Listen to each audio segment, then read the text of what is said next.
Მაგვიდა დაგიბრუნდათ პირდაპირ ეთერში და ჩვენი სტუმარი უკვე შემოგვიერთდა საქართველოს გარემოსა და ბუნებრივი რესურსების დაცვის მინისტრი ქალბატონი ხათნა გოგალაძე დილონ მშვიდობისა ქალბატონი. დიდი მადლობა რომ მოხვედით ჩვენთან. როგორ გრძანდებით? მადლობა, კარგად. საქმეში ჩაფრული? ქალბატონი ხათნა. რა თქმა უნდა, არ მკითხავთ თავს წარმატებულად თვითო ეს კითხვის ნიშნის ქვეშ არ დგას ეს საკითხი, თუმცა მაინტერესებს ის გზა როგორ დაიწყეთ სტუდენტობიდან მინისტრობამდე როგორ მიხვედით. დარწმუნებული ვარ რომ ძალიან რთული გზა გაიარეთ თქვენს და თუ შეგიძლიათ ეს მოგვიგოთ. რთული, დატვირთული თუმცა მე მაქვს ბიოლოგიური დამთავრებული და მასწავლებელადაც მუშაობდით. მეგონი ყველგან მუშაობდი ერთადერთი. ძალიან ბევრად გალს მუშაობდით. ბოლოს ახლა ჩამოთვლას ძალიან დიდი დრო დაჭირდება. ბიოლოგიური დავამთავრე და ეს ისეთი რთული პერიოდი იყო 92 ასპირანტურაში ჩავაბარე გენეტიკის განხრით და ეს პერიოდი არის თქვენ შეიძლება სულ არ გახსოვთ, მაგრამ ეს იყო ყველაზე რთული უდენობა და ესეთი თვითონ იგდების ექსპერიმენტების აღება ძალიან მომწონდა და დღემდე რაღაც იმას განვიცდი ამ გენეტიკის მიმართ, სულ ვცდილობ რომ ეს გადავაწყდი რომ წავიკითხო. კი, იმიტომ რომ პირველად რომ ნახე ქრომოსომა, რომელიც ჩემი ხელით გამოჩნდა, ჩემი ხელით გაკეთებული ექსპერიმენტიდან გამოყოფილი ქრომოსომა, რაღაც ძალიან ისეთი ამაყი ვიყავი, მაგრამ შეიძლება ითქვას მანდ გაჩერდა მე ეს სამეცნიერო მოღვაწეობა, იმიტომ რომ ელემენტარულად არ იყო დენი და დენის გარეშე ნებისმიერი ექსპერიმენტი იყო დაწერილი. ხო, სხვა რაღაც დავდიოდი სიცოცხლისადასვლის ინსტიტუტში, ვთხოვდი ხალხი დონორები რო აბარებდნენ სიცხს, რომ ცოტა სიცხეს ჩამოვიდა, რომ არ იყოს მართლა ასე იყო, თანამშრომლები ვინც იყო, ოჯახის წევრები ამყავდა, ვუღებდით სიცხს თვითონ უნივერსიტეტში და ასე წვალებით, მაგრამ სამწუხაროდ ეს კარიერა ამ მიმართულებით არ წავიდა. შემდეგ უკვე მივხვდი, რომ რაღაც ცოტა სხვა კუთხით უნდა გამეგრძელებინა, რადგან არ იყო იმ პერიოდში პირობები ნამდვილად. მე რაღაც სკოლაშიც მუშაობდი შუალედში და მე გავიგე თქვა იმ პროგრამების შესახებ, რაც შეიძლება ყოფილიყო რომ საზღვარგარეთ წახვიდე, ისწავლო რაღაც სხვა მიმართულებით, განვითარდე უფრო თქვა რაღაც სადაც შესაძლებლობები იყო ამ დაფინანსების თვალსაზრისით და ასე წავედი უნგრეთში, ცენტრალურ ევროპის უნივერსიტეტში. სადაც ასევე ძალიან საინტერესო, ძალიან დატვირთული, იმიტომ რომ ინგლისურ ენაზე სწავლა ეს თუ ახალი ის იყო, დღე და ღამე გასწორებული ასე. მაგრამ ეს გამოვიდა. შემდეგ დავიწყე მუშაობა სამინისტროში. ამის შემდეგ ისევ წავედი 2 წლით უკვე ამერიკაში სასწავლად, იმიტომ რომ მაგისტრატურაში ისიც, იმიტომ რომ რაღაც მეზე პერიოდულობით მინდა გითხრათ, მიჩნდება ხოლმე ეს რომ რაღაცა სწავლის ხასიათზე მოვედი, რომ ეს მუშაობა კარგია, მაგრამ სადღაც უკვე რაღაცა გაკლია და მუშაობის პროცესში ამ სწავლის სრულ გაღრმავებას ვერ ახერხებ თუ ახლა სამუშაოში ხარ ჩაფლული. მე ვიყავი 2 წელი ამერიკაში, იქიდანაც ძალიან კმაყოფილი ჩამოვედი, არაჩვეულებრივი გამოცდილება იყო, იმიტომ რომ ეს იყო სახელმწიფო მართვა გარემოსდაცვის კუთხით და რა ვიცი, არაჩვეულებრივი რა მეთოდები გამოიყენება. და შემდეგ მუშაობდი უკვე EUTHOS ერთ პროექტის ხელმძღვანელი ვიყავი და შემდეგ EUTHOS ერთ-ერთი მიმართულების გარემო და უსაფრთხოება, მისი ეროვნული კოორდინატორი საქართველოში. ეს იყო ძალიან მოკლედ ესეთი განათლების და იმის. ყავს, რა ვიცი, თუ ოჯახით გაინტერესებს. მე ვიცი რომ ამ შეკითხვას მე დაგისვამ. ეს უკვე პოლოსკენ წავთ. 2012 წლის ოქტომბერისკენ დაბრუნდეთ. თქვენ გახდით 2012 წლის ოქტომბერში მინისტრად დაგნიშნეთ. თქვენი აზრით რა იყო ის ძირითადი ნიშან-თვისება, რაც თქვენში დაინახეს და რის გამოც აი ამ ხელა პოსტი და ესეთი როგორ ვთქვა, პასუხისმგებლობა დაგაკისრეს. ძალიან დიდი პასუხისმგებლობა იყო და ძალიან დიდი ნდობა, იმიტომ რომ მინისტრობა არის მართლაც საოცრად დიდი პასუხისმგებლობა თან ნებისმიერი მიმართულების, მაგრამ ხანდახან რომ წარმოვიდგინო გარემოს დაცვა, გარემოს დაცვა ყველაფერი, ყველაფერი, რომ აი ამ ხელა პასუხისმგებლობა მაქვს აღებული და თუმცა მე რომ იტყვია ბოლომდე არ დავიხარჯე ამაში, საკუთარ თავს ცხოვრებაში ვერასდროს ვერ ვაპატიებ, რომ რაღაცის გაკეთება შემეძლო და მე ვერ ვერ გამოვიყენე ჩემი პოზიცია იმისთვის, რომ რაღაცა გარემოსდაცვის კუთხით კარგად გამეკეთებინა ქვეყანაში. რამ განაპირობა, სავარაუდოდ ალბათ ჩემმა გამოცდილებამ, ვერ გეტყვით ეს ალბათ რთული სათქმელია განათლება, მაგრამ მაშინ მეგიცხრათ რომ ეს კვირა ეძღვნება წარმატებულ ქალებს. თუ გიფიქრიათ ამაზე, თქვენი გენდერის სქესი თუ დაგეხმარათ წარმატების მიღწევაში, ან პირიქით უკან დაგიხიათ იმის გამო, რომ ქალი იყავით, არ მოგეცათ საშუალება რაღაც უფრო მეტად ჩართული იყავით რომელიმე მე ახლა როდესაც თქვა ჩემი თავი როგორც ქალს დაჩაგრულად მინდა გითხრათ არასდროს არ მიგრძნია. ერთადერთი ბუნებრივი დაჩაგრულობა გამოდის ხოლმე ქალის შემთხვევაში და რას გულისხმობ, როდესაც თქვათ ოჯახი ყავს, ძალაუნებურად ქალზე ბევრი რაღაცაა დამოკიდებული, შვილებთან ურთიერთობაა საჭირო, ეს ბუნებრივი ვალდებულებებია და თქვათ ახლა დაჩაგრულად ცუდი სიტყვა რომ ბუნებრივი დაჩაგრულობა, იმიტომ ვთქვი რომ გინდა არ გინდა ბავშვებს ყურადღება უნდა მიაქციო და თქვათ ის დრო რომელიც შეიძლება მამაკაცმაც უნდა მიაქციოს შვილებს ყურადღება, მაგრამ დედის მხრიდან კიდევ უფრო მეტია საჭირო. და აი რამდენად ათავსებთ დიასახლისობას? ძალიან რთულია. დიასახლისობას აღარ დავარქმევთ. დიასახლისობა პერიოდი პოსტი გავს. ეს შვიდი თვე ყოველ შემთხვევაში დიასახლისად აღარ მიგზნია თავი, მაგრამ რაც შეეხება დედობას, რთულია, ძალიან რთულია. ყველაზე მეტად ალბათ ჩემს შვილებს დავაკვირდი, განსაკუთრებით ჩემს უმცროს დიდს.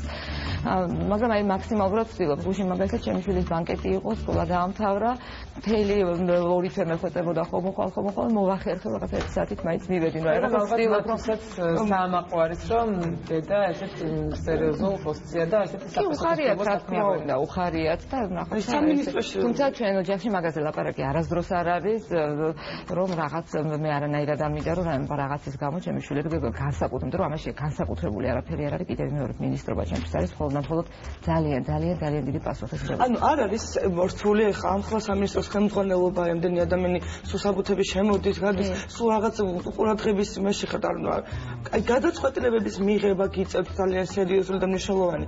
არ არის ამ ყველაფრის აი ესე დაალაგება რაღაც გათვალისწინება ძალიან რთული საქმე. თან ქალისთვის მithumetes ხო მე კი ვარ მგონი იმ სტერეოტიპს რომ ქალი სუსტის სქესია და მამაკაცები ამას მიიჩნევენ რაღაც ქალი სუსტის სქესია და მე არ ვიცი რატო. არა ქალი სუსტის სქესი არ არის ბიოლოგიურადაც კი არ არის ქალი. აცები ბიოლოგია მე ამას დაავადების მიმართ. ესაც ვანგრევ. არა ქალის სუსტის სქესი არ შეიძლება. არ ქონდათ ისეთი მომენტი მაინც აი ქალი მინისტრი რაღაც აი მამაკაცებს მაინც უფრო ისეთი მომენტი აქვს ხოლმე რომ რაღაც აი ქალბატონებს შეიძლება არ ენდობიან რაღაც წინააღმდეგობა აქვს მაინც არა ეხა ჩვენ უკეთესად ვიცით.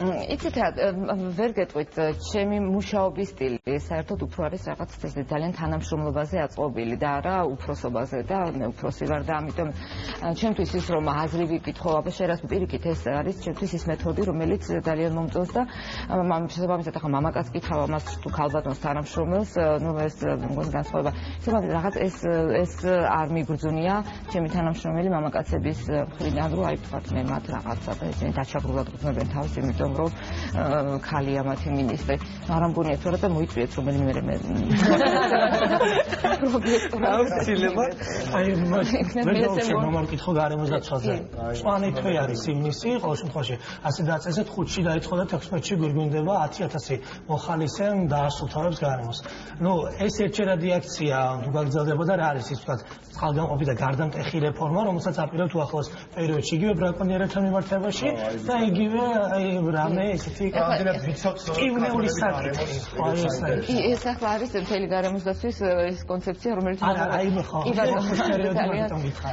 ესე იგი მწვანე თვე სიმბოლურად გამოცხადებული მწვანე თვე იყო გვირგვინდებათ ცოტა ისეთი ნათქვამია 16-ში კი დასუფთავების აქცია ნამდვილად კარგი იქნება იმიტომ რომ ფართო მასშტაბიანი გვინდა რომ იყოს მაგრამ კეთილინება კარგია რომ 10,000 ადამიანმა გამოხატა კი 10,000 ადამიანმა გამოხატა და ნახოთ ხანდახან არის რომ გამოხატვა ხდება და მე რეალიზება ამამების აღარ მაგრამ მე მართლა ძალიან დიდი იმედი მაქვს რომ ბევრი ხალხი შეერთება ამაში ამას რა თქმა უნდა ერთჯერადი ხასიათი არ უნდა ჰქონდეს და უნდა ვეცადოთ რომ ეს ჩვევაშიც კი გადაგვივიდეს ადამიანებს ეგრევე დასუფთავება იქნება და ზოგადად გარემოსთვის ზრუნვა ამიტომ ნუ ეს მაგრამ ეს არის ცნობიერების ამაღლებისკენ მიმართული მარტო ცნობიერების ამაღლება ძალიან გადამწყვეტი და მნიშვნელოვანია მაგრამ სამინისტრო მარტო მაგ მიმართულებით ხო ამისთვის თქვათ ეს ერთ-ერთი სეგმენტია კიდევ მეორე ასევე მნიშვნელოვანი საჭიროა უამრავი თუ საკანონმდებლო თუ ინსტიტუციური ცვლილებები და რეფორმების სახით გატარება სხვა მიმართულებით რომელიც ამ სისტემას ხელზე დააყენებს რადგან ბრაკონიერობა ახსენეთ ბრაკონიერობასთან დაკავშირებით ეს არის უმწვავესი პრობლემა მინდა გითხრათ და თავიდან ახლა მე როდესაც თანამდებობაზე მოხდა და ჩემი დანიშნა ნუ სხვადასხვა პრობლემებს რაც შედარებით ნაკლებად ვიყავ ნუ ეს ბრაკონიერობა სახელდებოდა როგორც ფაქტიურად მოუგვარებელი პრობლემა ამ მიმართულებით იცით ალბათ რომ შეიქმნა ჩვენთან ზედამხედველობის დეპარტამენტი, გარემოს დაცვის ზედამხედველობის დეპარტამენტი, რომელიც ადრე მსგავსი სტრუქტურა არსებობდა, მაგრამ შემდეგ 2 წლის წინ გაუქმდა ეს სტრუქტურა.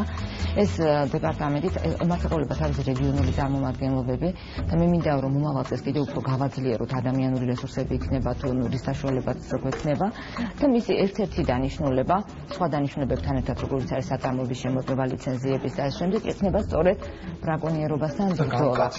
აუცილებლად უნდა გამკაცდეს ეს იმიტომ რომ ნამდვილი მეთევზეები მონადირეები ნაკაგულის კიდევ გამოთქვამენ რომ დინარეში თევზი აღარ არის და ძალიან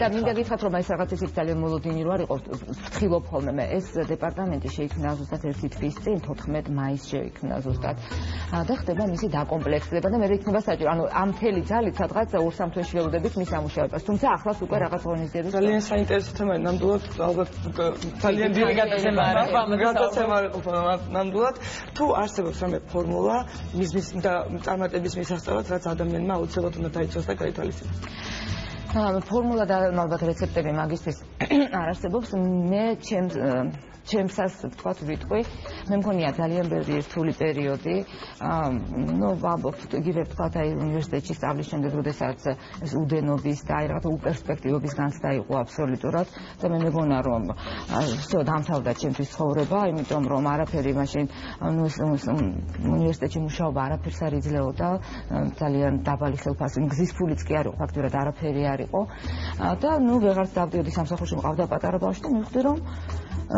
რამე თუ არ გავაკეთე შეიძლება ამ აქედან ვერასდროს ვერ ამოვიდე და იყო რომ ძალიან ბევრი ვიფიქრე ალბათ თავარი არის რომ დასახო მიზანი რომ აი რაღაც გინდა მიზანი იმ წუთას რა იყო არ ვიცი ვთქვი რომ იმ ჭაობიდან და გავსულიყავე რაღაცა გამეკეთებინა და მე აი რა რომ მინდა რა გავაკეთო რა იქნებ შეიძლება რომ წავიდე სადმე სასწავლად საზღვარგარეთ გინდა დაიჯერეთ გინდა რა მე სანამ გავარკვიე რა მეთოდით შეიძლება წავსულიყავე წარმოქმნა არ მქონდა არა თუ გნებავთ აი გამხელილივითაც ვიტყვი შეიძლება მე რომ ერთგან ვიკითხეთ ან ძალიან მწვანო და ეს ვამბობ 94-15 წელს აი სადმე უნივერსიტეტს საზღვარგარეთ რო წავიდე აი რაღაც დასავდა ერთმა მითხრა რომ ინტერნეტში მოძებნეო და მე ინტერნეტი არ ვიცოდი და მე შეიძლება თამერი არ ვიცი ინტერნეტი არ ვიცოდი რა იყო ანუ იმდენად უკვე ჩამჯდარი და რაღაც ამას მაგრამ მე ნუ ხა ინტერნეტით გავიგე რაც არის მაგრამ სანამ ის იმ ადგილამდე მივედი რომ გამეგო როგორ უნდა წავსულიყავი საზღვარგარეთ რა პროგრამები იყო კიდაიჯერეთ მინდა რა 3 წელი ვიწვალე დავდიოდი ექსელი აირექსი მე რაღაცა მითხრა სოროს დავდიოდი მეცადინეობდი წიგნები აი ძალიან რთული წერილებს ვაგზავნიდი ამერიკის უნივერსიტეტებში არ ვიცოდი რა უნდა მეთქნა თუ ვინმე რამე ჩემს ფული აჩუქეს და იმ ფულით ის გავაგზავნე და წერილები გავაგზავნე იმიტომ რომ ფული არ მქონდა აი მართლა ესეთი მიზანი და თავარი მე თუ მქრავთ ეს არის მიზანი და მე მოთმინებაც რომ აი გინდა და ნებისყოფა და უცებ და ნაბიჯ ეს ჯერეს გავაკეთო არ გამოვიდა მე რა მოხდა მე რა გაუცებელი არ არის მნიშვნელოვანია ის რასაც ჩაიფიქრებ ბოლომდე ადგილას ან წყარად იყო და არ გადაარჩება ადამიანს ძალიან დიდი მადლობა ჩვენთან მოძალებისთვის მაყურებელს შევახსენებთ რომ ჩვენი სტუმარი იყო საქართველოს გარემოსა და ბუნებრივი რესურსების დაცვის მინისტრი ქალბატონი ხათნა გოგალაძე მოვფრთხილდეთ გარემოს ახლა კი ჩვენს ეთერში რეკლამის დროა ამიდის პროგნოზი და პრესის მიმოხილვით დაგებრუნდებით